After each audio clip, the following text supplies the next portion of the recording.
Good morning everyone. आज है 2 जनवरी 2021 और 2 जनवरी से करंट अफेयर्स के जितने भी इंपॉर्टेंट क्वेश्चन बनेंगे उनको डिस्कस करेंगे डिटेल में इस वीडियो में, और प्रत्येक क्वेश्चन के साथ स्टैटिक जीके के इंपॉर्टेंट फैक्ट भी दिए जाएंगे। तो स्टार्ट करते हैं आज की करंट अफेयर। चलते हैं फर्स्ट क्वेश्चन पर। तो फर्स्ट क्वेश्चन है आज का, हाल ही में रेलवे बोर्ड का नया चेयरमैन किसे नियुक्त किया गया है। तो ये वेरी इंपॉर्टेंट क्वेश्चन है। तो रेलवे बोर्ड का चेयरमैन नियुक्त किया गया है अभी Suneet Sharma. Option B correct है, यही है सुनीत शर्मा, और इन्हीं को ही अभी रेलवे बोर्ड के नए चेयरमैन के रूप में अपॉइंट किया गया है। ये किनका स्थान लेंगे, वीके यादव यानी विनोद कुमार यादव इनका स्थान लेंगे सुनीत शर्मा। अभी इनका कार्यकाल खत्म हो गया है 31 दिसंबर 2020 को। अब 1 जनवरी 2021 से नए चेयरमैन बन गए सुनीत शर्मा। साथ ही में ये रेलवे बोर्ड के सीईओ यानी मुख्य कार्यकारी अधिकारी भी बन गए हैं, दोनों याद रखना है। उसके अलावा पीयूष गोयल ये रेल मंत्री हैं भारत के, और स्वतंत्र भारत के पहले रेल मंत्री थे जॉन मथाई। उसके अलावा सुनील कुमार अभी यह बीएसएफ के आईजी इंस्पेक्टर जनरल यानी पुलिस महानिरीक्षक बने थे अभी बीएसएफ के, और डायरेक्टर जनरल है बीएसएफ के राकेश अस्थाना। तो याद रखना है। उसके अलावा रेलवे के बारे में बताते हैं। भारत के रेलवे की शुरुआत कब हुई थी? 16 अप्रैल 1853 में पहली रेल चली थी मुंबई से ठाणे के बीच में 34 किलोमीटर है। तो ये याद रखना है। उसके अलावा किसके काल में चली थी? तो लॉर्ड डलहौजी इनके काल में पहली रेल चली थी, डलहौजी के समय 1853 में। तो इस क्वेश्चन से इतनी जानकारी मिल जाती है। चलते हैं नेक्स्ट क्वेश्चन पर। अब ये साइंस के कुछ इंपॉर्टेंट क्वेश्चन है, इसको रिवाइज करते हैं।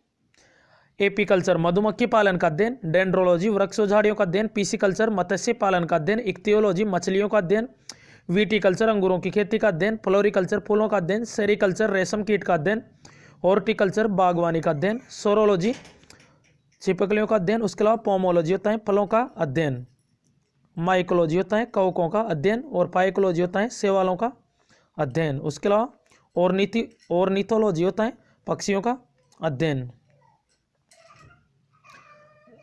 नेक्स्ट क्वेश्चन है, हाल ही में किस राज्य में आयोजित होने वाला धानु यात्रा महोत्सव रद्द कर दिया गया है? तो ये कहाँ पे आयोजित होने वाला था? उड़ीसा में। 2020 में भी आयोजित किया गया था ये धानु यात्रा महोत्सव, और ये उड़ीसा का फेमस पर्व है, और इसको सन 2014 में राष्ट्रीय पर्व घोषित किया गया था। राष्ट्रीय महोत्सव क्या नाम है? धानु यात्रा महोत्सव। तो ये भगवान श्री कृष्ण और कंस इनकी गाथा पर यह आधारित है, इन पर आधारित है भगवान श्री कृष्ण और कंस के इस पर। तो इसकी कहानी पर आधारित है ये धानु यात्रा महोत्सव। तो इसे कोरोना वायरस की वजह से भी स्थगित कर दिया गया है यानी रद्द कर दिया गया है इस बार। तो याद रखना है। अब ये उड़ीसा का है, तो ये रहा मैप में उड़ीसा। कैपिटल है इसकी भुवनेश्वर, और भारत की पहली स्मार्ट सिटी कौन सी है? भुवनेश्वर। उसके अलावा 100वीं स्मार्ट सिटी है शिलांग। नवीन पटनायक यहाँ के मुख्यमंत्री हैं, इनको हीरो टू एनिमल अवार्ड मिला था पेटा द्वारा, people for ethical treatment of animal. Ganesh Lal यहाँ के गवर्नर हैं। उसके अलावा उड़ीसा का है कोणार्क सूर्य मंदिर, पुरी जगन्नाथ का पुरी मंदिर भी है उड़ीसा में, Similipal national park, Satkosia tiger reserve, Bhitarkanika national park, ये सभी हैं उड़ीसा में। उसके अलावा चिल्का झील खारे की सबसे बड़ी तटीय झील है भारत की, और विश्व की दूसरी। हीराकुंड बांध ये लॉन्गेस्ट डैम है भारत का, कहाँ पे? महानदी उड़ीसा पर। उसके अलावा उड़ीसा में जो व्हीलर द्वीप है उसका नाम बदलकर एपीजे अब्दुल कलाम द्वीप कर दिया गया था अभी। नेक्स्ट क्वेश्चन है, हाल ही में WHO ने कोविड-19 से संबंधित जानकारी देने के लिए किस ऐप को लॉन्च किया है? तो ये लॉन्च किया है WHO कोविड-19 अपडेट। तो ये ऐप लॉन्च किया है WHO ने, जो कोविड-19 के जो लक्षण हैं उनकी जानकारी देने के लिए। अब ये WHO ने इसे लॉन्च किया है। तो WHO वर्ल्ड हेल्थ ऑर्गेनाइजेशन स्थापना हुई थी इसकी 7 अप्रैल 1948 को जिनेवा स्विट्जरलैंड में। हेडक्वार्टर है इसके अध्यक्ष हैं टेड्रोस अदानो गेब्रेयेसस। उसके अलावा अभी WHO फाउंडेशन के पहले CEO कौन बने थे? तो ये बने थे WHO फाउंडेशन के पहले CEO अनिल सोनी। उसके अलावा WHO कार्यकारी बॉडी यानी कार्यकारी निकाय के जो अध्यक्ष बने थे डॉक्टर हर्षवर्धन सिंह, वर्तमान में स्वास्थ्य मंत्री हमारे हर्षवर्धन सिंह। उसके अलावा पृथ्वी विज्ञान मंत्रालय भी इन्हीं के पास में है। नेक्स्ट क्वेश्चन है, वेरी इंपॉर्टेंट है क्वेश्चन भी, हाल ही में भारत के 67वें ग्रैंड मास्टर कौन बने हैं? तो ये बने हैं अभी Leone Mendonca. Option D correct है, लियोन मेंडोका। तो ये भारत के अभी 67वें नंबर के ग्रैंड मास्टर बने हैं। तो इनका नाम याद रखना है, लियोन मेंडोका। और ये कहाँ के? गोवा के, मात्र 14 साल के लियोन मेंडोका। और ये शतरंज से रिलेटेड है, तो ध्यान रखना है। और ये नाम भी शतरंज से रिलेटेड है, सभी जो ऑप्शन में दिए हुए हैं। उसके अलावा ये तो बने 67वें। 66वें कौन बने थे? जी आकाश, ये 66वें ग्रैंड मास्टर बने थे। उसके अलावा रौनक साधवानी, ये 65वें नंबर के ग्रैंड मास्टर बने थे। उसके अलावा आर प्रज्ञानंद, ये 52वें नंबर के ग्रैंड मास्टर थे। ध्यान रखना है भाई, 52। उसके अलावा शतरंज के एक और प्लेयर है विश्वनाथ आनंद, उनकी ऑटोबायोग्राफी है माइंड मास्टर। और पहला राजीव गांधी खेल रत्न अवार्ड मिला था उनको 1991 में। ध्यान रखना है कि इनको मिला था। शतरंज के प्लेयर है विश्वनाथ आनंद, तो याद रखना है। नेक्स्ट क्वेश्चन पे चलते हैं। हाल ही में डिजिटल ओशियन एप्लीकेशन, यानी महासागर से रिलेटेड है ओशियन, डिजिटल ओशियन एप्लीकेशन का उद्घाटन किस मंत्रालय ने किया है? तो ये किसने किया है? पृथ्वी विज्ञान मंत्रालय। कौन है वर्तमान में? डॉक्टर हर्षवर्धन सिंह। तो इनमें जो महासागर हैं उनके इसमें डेटा, जितने भी जो आंकड़े हैं, डेटा हैं, उनको इकट्ठा किया जाएगा इस एप्लीकेशन के अंतर्गत।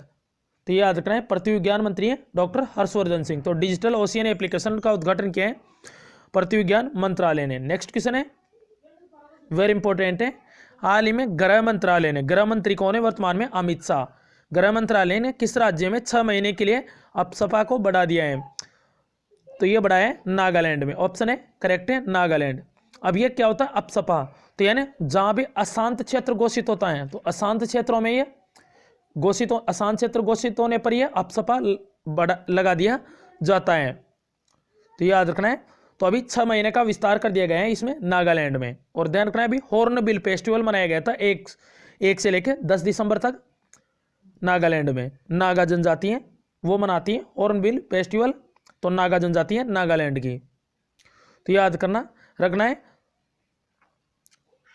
तो ये AFSP है, इसकी फुल फॉर्म है armed force special power act. तो इसमें अशांत क्षेत्रों में सेना की शक्ति बढ़ा दी जाती है इसके अंतर्गत।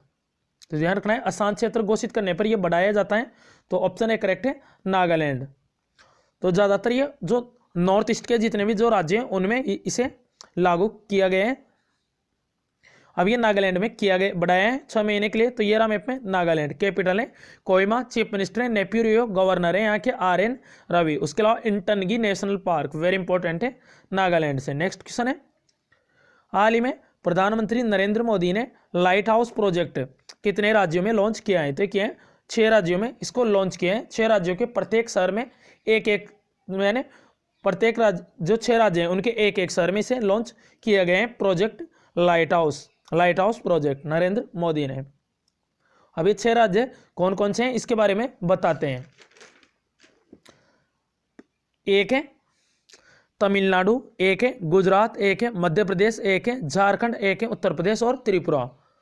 तो तमिलनाडु का चेन्नई शहर में, मध्य प्रदेश का इंदौर में, उसके अलावा झारखंड का रांची में, और गुजरात का राजकोट में, और उत्तर प्रदेश का लखनऊ में, और त्रिपुरा का अगरतला में। तो ये 6 राज्यों में इसको लॉन्च किया गया है। तो इसके अंतर्गत क्या होगा? पर्यावरण को ध्यान में रखते हुए, यानी पर्यावरण को कोई भी हानि नहीं पहुंचे उसको ध्यान में रखते हुए ये हाउस बनाया जाएगा, लाइट हाउस प्रोजेक्ट। तो इसको 1 जनवरी 2021 से लॉन्च कर दिया गया है। तो ये 6 राज्यों में, ध्यान रखना है। ऑप्शन बी करेक्ट है। नेक्स्ट क्वेश्चन है, उसके अलावा वर्तमान में जो प्रधानमंत्री नरेंद्र मोदी हैं ये नीति आयोग के भी अध्यक्ष होते हैं। प्रधानमंत्री नीति आयोग की स्थापना 1 जनवरी 2015 में हुई थी। उपाध्यक्ष राजीव कुमार।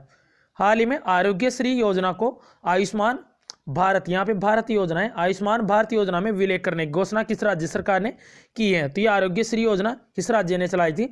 तेलंगाना ने। तो ये केंद्र की योजना है आयुष्मान भारत योजना। तो इसमें 5 लाख रुपए तक का हेल्थ कवर दिया जाता है। और इसकी शुरुआत हुई थी 23 सितंबर 2018 को। कहाँ से हुई थी? झारखंड की कैपिटल रांची से। उसके अलावा इसी को ही बोलते हैं PMJAY, प्रधानमंत्री जन आरोग्य योजना, इसी को बोलते हैं आयुष्मान भारत योजना को। तो इसी में विलय की घोषणा की है आरोग्यश्री योजना की तेलंगाना गवर्नमेंट ने। तो ये तेलंगाना गवर्नमेंट की योजना है। इसमें 2 लाख रुपए का हेल्थ कवर दिया जाता है प्रति परिवार को, BPL परिवारों को। तो ये ध्यान रखना है। और इसमें 5 लाख रुपए प्रति परिवार दिए जाते हैं प्रधानमंत्री जन आरोग्य योजना या आयुष्मान भारत योजना में। अब ये तेलंगाना ने विलय की घोषणा की है, तो ये रहा मैप में तेलंगाना। कैपिटल है इसकी हैदराबाद, चीफ मिनिस्टर है चंद्रशेखर राव और गवर्नर है यहाँ के तमिलसाई सौंदरराजन। उसके अलावा तेलंगाना का गठन कब हुआ था? 2 जून 2014 को आंध्र प्रदेश से अलग होकर। उसके अलावा मरगवानी नेशनल पार्क है यहाँ पे, कासु ब्रह्मनंदा रेड्डी नेशनल पार्क है तेलंगाना में, याद रखें। उसके अलावा TS वेदर एप्लीकेशन भी लॉन्च की थी तेलंगाना ने। उसके अलावा धरणी पोर्टल ये भी लॉन्च किया था तेलंगाना ने। नेक्स्ट क्वेश्चन है, हाल ही में फास्टैग को टोल भुगतान के लिए कब से अनिवार्य कर दिया है? तो ये क्या है? 1 जनवरी 2021। ऑप्शन सी करेक्ट है। तो फास्टैग तो ये टोल पर इलेक्ट्रॉनिक टोल भुगतान के लिए होता है ये फास्टैग, तो इसको 1 जनवरी 2021 में भी अनिवार्य कर दिया है। तो जो टोल पर होता है ऑटोमेटिक इलेक्ट्रॉनिक टोल कनेक्शन के लिए ये, और इसमें क्या होता है? गाड़ी पर ये फास्टैग लगा होता है और उससे ऑटोमेटिक भुगतान हो जाता है। 1 जनवरी 2021 से इसको लागू कर दिया गया है फास्टैग को, तो इससे अकाउंट से ऑटोमेटिक भुगतान हो जाता है और टोल पर रुकने की जरूरत नहीं पड़ती है इसमें, तो याद रखना है। तो उसके अलावा जिसने भी अभी फास्टैग नहीं लगवाए हैं उसको 15 फरवरी 2021 आखिरी ये डेट है, लास्ट डेट दी गई है, तो उनके लिए नगद भुगतान 15 फरवरी 2021 तक हो सकता है। तो 1 जनवरी 2021 से इसको अनिवार्य किया है फास्टैग को। और कल परसों में बताया था अभी ICICI बैंक ने गूगल पे के साथ समझौता किया था फास्टैग के लिए। लास्ट क्वेश्चन है आज का, हाल ही में माइकल किंडो का निधन हुआ है, वे किस खेल से संबंधित हैं? तो ये हॉकी से संबंधित है माइकल किंडो, तो इनका भी निधन हो गया है, तो इनका नाम याद रखना है। और SI क्वेश्चन से हम कल भी बताया था अभी निखिल नंदी, तो ये फुटबॉलर थे निखिल नंदी, इनका भी निधन हुआ है। और ये है माइकल किंडो हॉकी के खिलाड़ी हैं, तो इनका भी निधन हो गया है, तो याद रखना है इनसे। उसके अलावा जो 1975 में जो हॉकी वर्ल्ड कप हुआ था मलेशिया में, उसमें भारतीय टीम ने हॉकी टीम ने गोल्ड मेडल जीता था, उस टीम के ये हिस्सा थे माइकल किंडो। अब लास्ट वीडियो के क्वेश्चन का आंसर है, हाल ही में मानवतावादी पुरस्कार 2020 में किसे सम्मानित किया गया है? तो ये सम्मानित किया गया था सोनू सूद को, तो नॉर्वे फिल्म फेस्टिवल में ये ह्यूमैनिटेरियन अवार्ड 2020 से सम्मानित किया है सोनू सूद को। उसके अलावा एकलव्य पुरस्कार 2020 नमित टोपो हॉकी के खिलाड़ी हैं पंडित सतीश व्यास, इनको राष्ट्रीय तानसेन पुरस्कार 2020 दिया गया है। उसके अलावा अकितम अच्युतम नंबूद्री ये मलयालम भाषा के कवि हैं, लेखक हैं मलयालम भाषा के, तो इनका भी निधन हुआ था और इनको 55वां ज्ञानपीठ पुरस्कार मिला था। आज का क्वेश्चन है अब आपके लिए, हाल ही में जनवरी 2021 में स्काईरोस युद्धाभ्यास किस देश के साथ होगा? तो इसका करेक्ट आंसर कमेंट बॉक्स में जरूर बताएं। अगर लास्ट वीडियो देखा होगा तो इसका आंसर आपको पता होगा। अगर किसी भी क्वेश्चन से कोई भी प्रॉब्लम हो कमेंट बॉक्स में बताएं, अपने problem in WhatsApp number share करें। तो thanks for watching this video, this channel always with you.